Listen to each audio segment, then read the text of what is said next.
Урматтуу депутаттар, өкмөттүн мүчөлөрү, урматтуу Мухаммедкалый Дүшкеевич, 2019 жылда биздин мигранттар канча акчаны которушкон?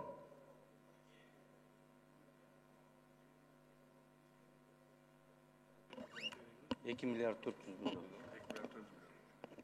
2 миллиард 400 миллион mu? 2 миллиард 400 миллион доллар керек. Кыскарды.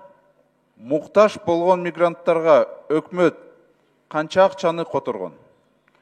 Biz өткөндө чечим чыгарып бир 20 миллион сомдой которуп, 10 миллионун Россия Федерациясына ошол биздин жанагы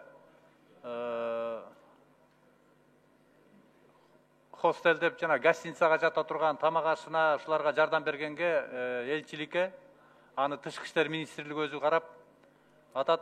Дагы акча каражаттары болсо жардам берүүгө дагы чечим чыгарабыз. Ушунча салымды кошкон экономикага биз ушунча жардам берсек бул туура эмес го? Жардам беребизби акчаны? Дастан Далабаевич, ал биринчи сурагандагы каражат болчу, биз аны аябайбыз, жардам беребиз. Цифровизация деп атасыңар. Иш жүзүндө болбой калбадыбы? Пропуск, кагаз, жаңы паспорт менен жүрсөң, справканы с места жительства алыш керексиң. Жана башка справкалар, салык инспекциясына печать коюш керексиң. Болбой калбадыбы иш жүзүндө? Дастан Далабаевич, бул эми баягы күнүмдүк өзүбүздүн ошо программаларды иштеп чыкканда колдоно турган механизмдер эмес болчу да. Ошон үчүн биринчи күнү мен дагы өзүм барып ошол пропуск берип аткан жерди коменданттык саат киргенде барып карап, 2 күндөн кийин автоматтык түргө электрондук формага алып келдик.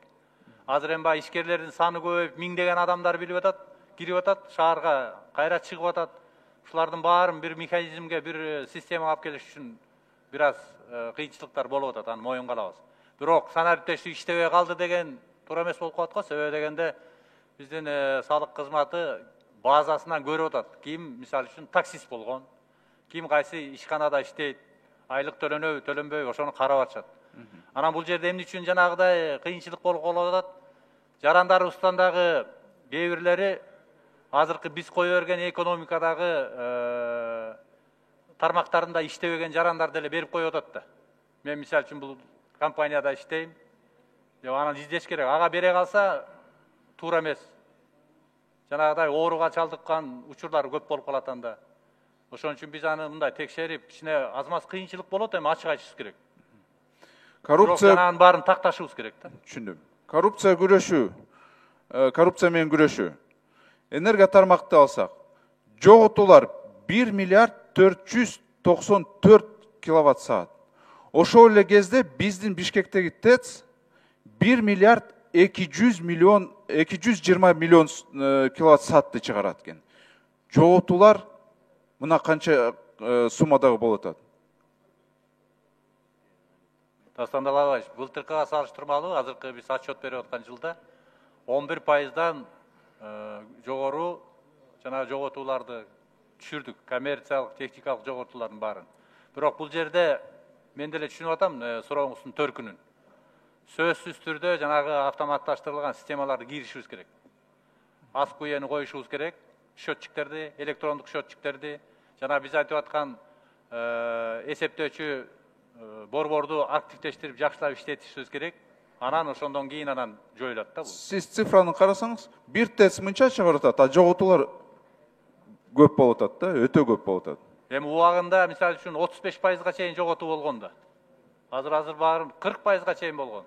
Мына азыр кээ бирлеринде бар экен 19%га чейин. Себеби жанагы эме кирбеген. Электросчетчиктер кирбеген жерлерде бар экен. Биз ошону чыгарып атабыз азыр.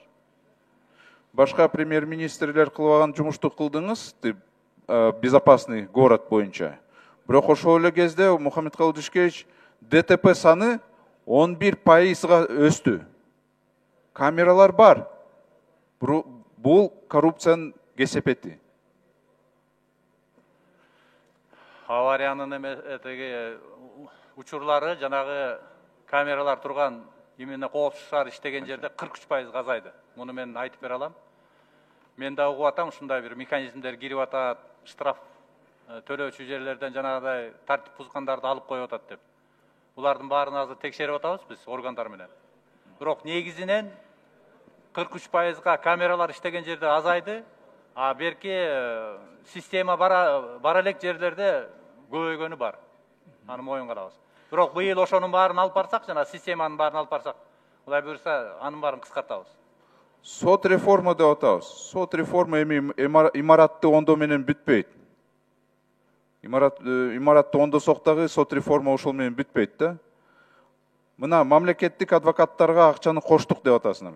Бирок ошол эле кезде адвокат менен эч ким даже уже адвокатты укпай калды. Прокуратура, УКМК каалаганча жазып атышат. Керек болсо судьяларга дагы даяр чечимдерди берип атышат. Мына соттун реформасы. Эми Дастан Алабаевич, сот өзүнчө бийлик бутагы да. Мынакей президентибиз да көзөмөлдөп, дайыма сурап, системалуу түрдө тапшырмаларды берип атат. Өкмөт болсо эми шарт түзүп беришибиз керек, өздөрү айткандай, айлык маянасын карап беришибиз керек. Мына былтыр 641 миллион сом бердик.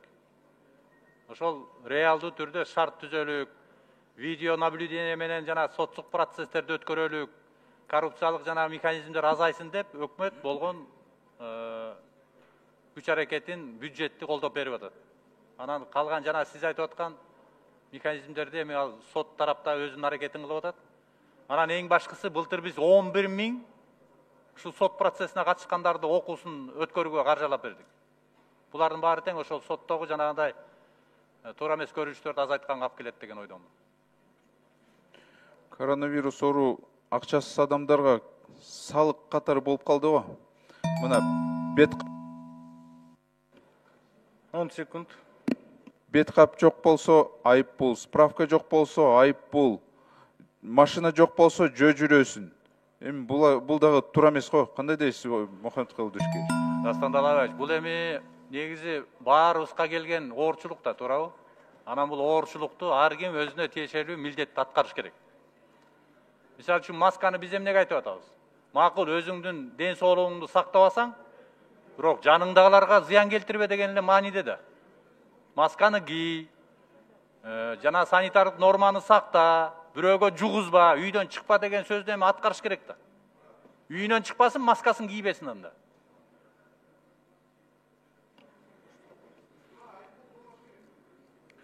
Мен кошумчалап коеюн айып боюнча. Дастан Алабаевич, негизинен азыркы мына Мухаммед Кылдышкевич айткандай, масканы биз эмнеге киргизип атабыз? Айлана чөйрөгө оорунду жуктурбасын деп.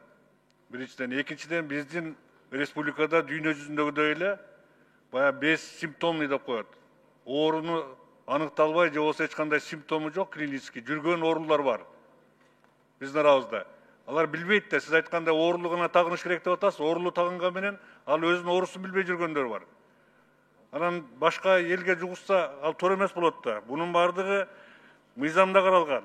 Мына сизге граждандык коргоонун мыйзамы жөнүндө сөзүңүз айттыңыз.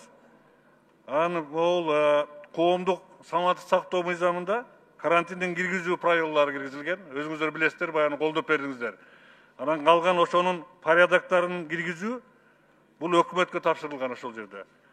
Ошонун негизинде өкмөттүн токтоо менен бул жерде бекитилген да. Орусчасы бар экен, мен окуп коеюн. Вопрос ограничительных мероприятий дейт.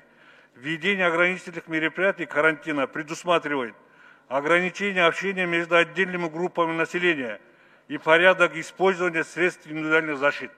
Сиз айтып аткан маска ошол средств индивидуальной защитага кирет. Анан ол баягы штрафтын салбоо боюнча бул жерде эгерде ошол средств индивидуальной защитыны колдонууну бузса, личный гигиенаны бузса дагы бул жерде мыйзамда каралган. Себеби бул эпидемия болуп атат. Буну баары түшүнүшүбүз керек. Ошон үчүн айла жоктон ушундай шарттарга барып, биз элге түшүндүрүп атабыз. Физический лицого 1000 сомго чейин, юридический лицого 5000 сомго чейин ошондой каралган деп, баягы мэр ошону айтып аткан. Коомдук жерлерде сөзсүз түрдө буну тагынууга биз милдеттүү болушубуз керек. Антпесек, азыр мына айтылгандай эле үйүндө болгондо баягы жалгыз жүргөндө эми өзү билсин, бирок коомдук жайга чыкканда тагынышыбыз керек.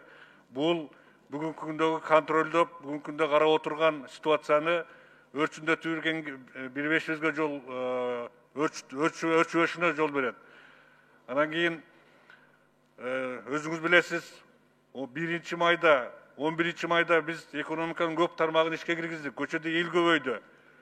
Эгерде ушундай кичине бир кыйынчылыкка чыдап койбосок, баарыбыз чогулуп, анда кийинче аягы кыйыныраак болуп калышы мүмкүн, урматтуу депутаттар. Ошон үчүн бул маселеге туура түшүнүү менен кабыл алып, бизди колдоп, элге туура түшүндүрүп берсеңиздер абдан жакшы болмок эле. Рахмат. Рахмат. Дастан Далабаевич, процедурный маселе, суроо болсо өчүрүп коем. Бири-бирибизди сыйлайлы. Экинчи микрофон. Кечиресиз, урматтуу. Мен аны жакшы эле билем, мен дагы чакырып атам. Бет каптарды кийгиле деп. Бирок айып пулду салганы бул өтө туура эмес. Элде акча жок болсо кантип айып пулду салабыз? Же бекер бериш керекпиз анда? Хотя бы бир күнгө хотя бы 1-2 масканы бекер бериш керекпиз анда? Башка өлкөлөр кылгандай. Азыр Дастан Далабаевич, бул жанагы мурунку маселеге окшошуп атат да. Мен түкүрөм, бирок эч нерсе төлөбөйм дегенчи. Өткөндө ошондой болду эле. Масканы, бир масканы алып, өзүңдүн ден соолугуңду кара дегенден эч кандай акчам жок дегенге эми 15 000 сомго, 15 сомго маска алып тагынганды эми хотя бы өзүнүн ден соолугу үчүн сактасын да. Биз ачыгын айтышыбыз керек да ошон үчүнчү. Эгер андай кылып колдой берсек, эртең маскасы жоктун баары чыгат. Эртең эч ким кепил боло албайт, мага мисалы үчүн оору жукпайт деп. Мен ойлойм, сиздерге окшогон жарандарыбыз, наоборот, колдоо, ошолорду айтышыбыз керек. Бул туура эмес кылып атасыңдар. Кийинки сөз Женчиров Мирлан Канатбековичте. Рахмат.